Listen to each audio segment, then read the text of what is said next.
Welcome back to Our Talks. Today, I think I did one of these episodes before. I talked about getting getting comedy advice from other comedians and such. And but I'm gonna have another one of these episodes because I was listening to fucking shite over there. Anyway, I just realized I've no more WhatsApp. Anyway, so okay. Anyway, so get back to my point. No more distractions. What I want to talk about, getting comedy advice, and some of the comedy advice wouldn't necessarily come from comedians. A good friend of mine, Paddy, who's a musician. Paddy is a very accomplished musician. He actually learned how to play guitar by just watching videos of John Denver play. And if you've never heard of John Denver, just go on Spotify, or actually YouTube would be better, just you can see, because he's a very skillful guitar player. And I think I knew him for a while. He goes drinking in one of the places in where I go, one of the place where I did open mic, and where I did my first comedy show. And we were having a conversation. Him, another friend of mine, Lee, who's also a musician. He was over in England for over a decade playing music. And Paddy said, when you're on stage, there's no self indulgence. There isn't, because he was saying from his point of view, if you want to be there on stage and be doing, all these crazy hand movements on guitar and stuff, or hitting a whammy bar about 50 times, I'm like, wow, kind of. It goes, there's no self indulgence. Goes, if you break it down, it goes, you're there to entertain. That's your job. That's it. You're an entertainer. People come there to entertain.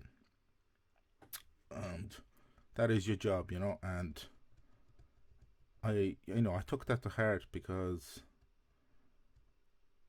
I at the time I didn't I didn't know that much about comedy. This was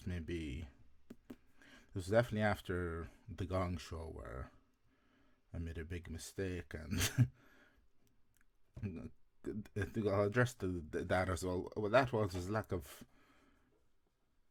respect for the art of comedy. Because like I said, I had done the two shows, the Halloween party at FanFest, and then the show with Brian Gallagher and the Wild Geese. And then I was like, oh, I know comedy. So I went in there very cocky and stuff. And, obviously, you all know how that ended up. But like I said, it gave me a driving force because at that stage, I wasn't there to entertain. I was there to entertain myself, which is obviously not what it was supposed to be. We can sit here and make excuses, but that's what it was, if you're looking back at it now. But that's why every time I play Stitches, I feel like it's redemption for fucking up that time. And, I was listening to Joey Diaz's podcast today as well. He had Jerry Rocha on. Or is it. What's his. I think it's Jerry Rocha. Unless I'm mistaken.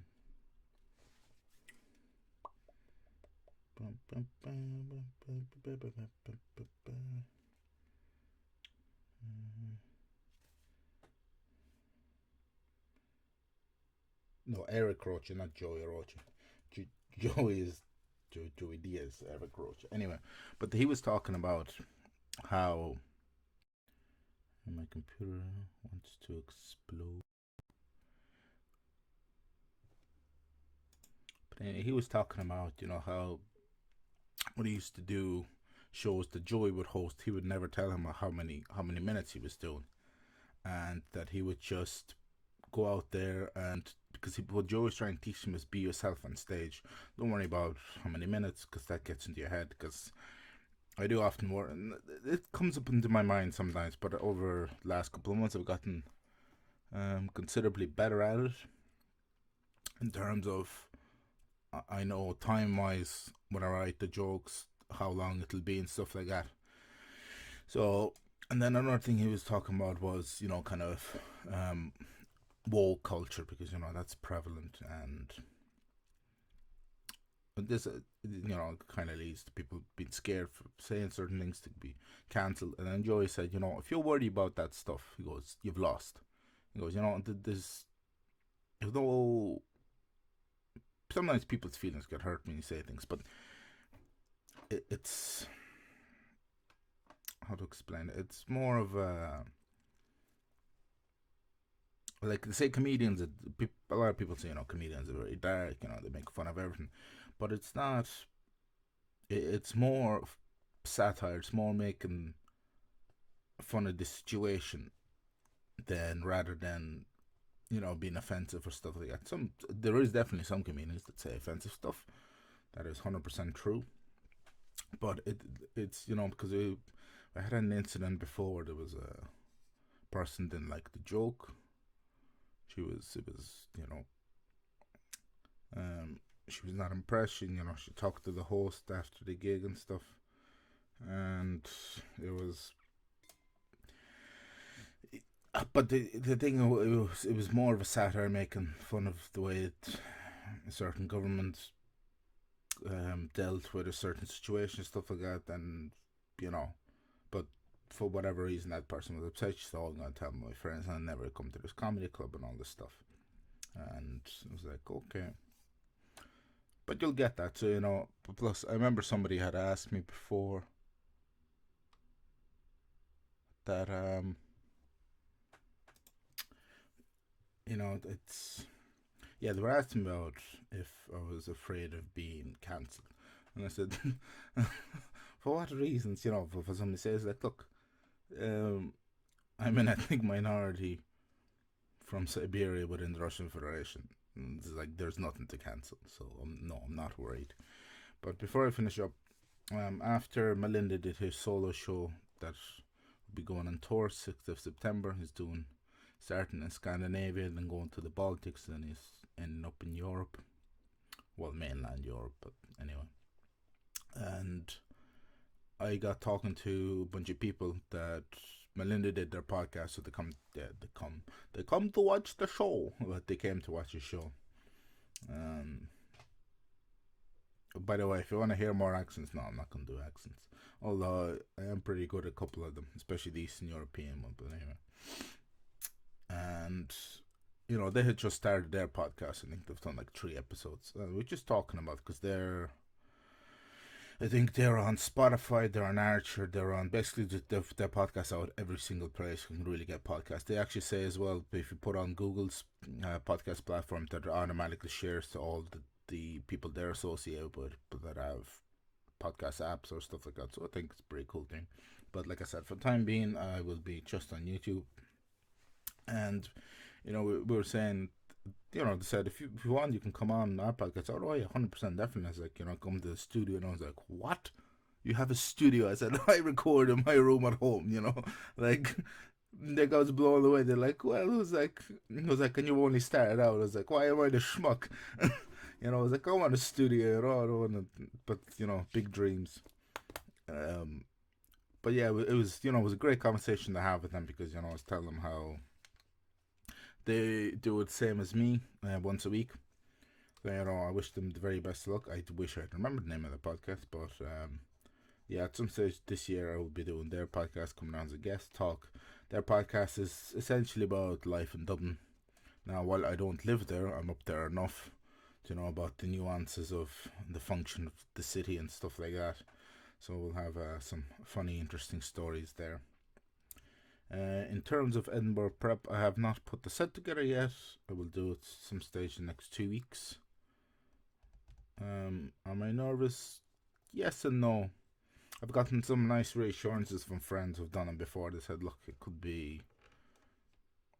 Just said, somebody actually said to me, just have fun. Just have fun. I mean, like, he said, just have fun.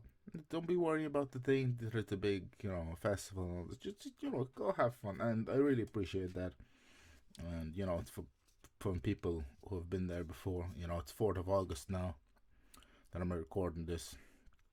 And, that the Fringe has started. A lot of people's show started yesterday for the month, and I wish them all the best. Hope you make lots of money, make people laugh, and have a successful fringe. For myself, I'll be going over in 2 weeks' time, and gonna try and make the people of Scotland laugh. If not, like when I was doing that open mic, I did say, like, well, I could go get them bomb and then I have to go home and load the shotgun shells. And somebody was like, what? Like, that's a joke. That's a joke. The shotgun shells for my neighbor's kids. Anyway, that's also a joke. But I'm running out of words now.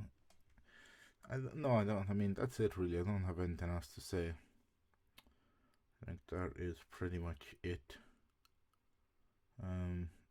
No upcoming news. I'm not sure if I'll be able to do any more open mic before I head off because work has become fairly hectic. Someone has been out due to go into operation, so we're very low on staff at the moment, so we shall see for the future. When I come back from Edinburgh, definitely we'll get back into swinging more gigs and stuff like that, but that'll be a little while away. But I'm going to leave it there. That is all for this week's episode. Well done, by the way, to the competition winner, Progroy, who is an AI machine created by Dogroy, the comedian Dogroy, who, like I said, Dogroy is very talented. He managed to hack into my podcast last time, a couple episodes back. And yeah, so he won the competition, so I'll be sending out the podcast sticker to him. And I think that's about it, really. No other news. Thanks for watching, thanks for listening, thanks for the support. Speaking of, there goes the podcast sticker. You can buy them. They're €250 each. That includes shipping and postage. I will be bringing these to Edinburgh. I'm gonna try and sell as many of them as possible because they're just sitting in my room collecting dust at the moment, and it's valuable currency. When society collapses in the future, people will use this for money. No, they won't, but but that's it anyway. Thanks for watching. Thanks for all the support.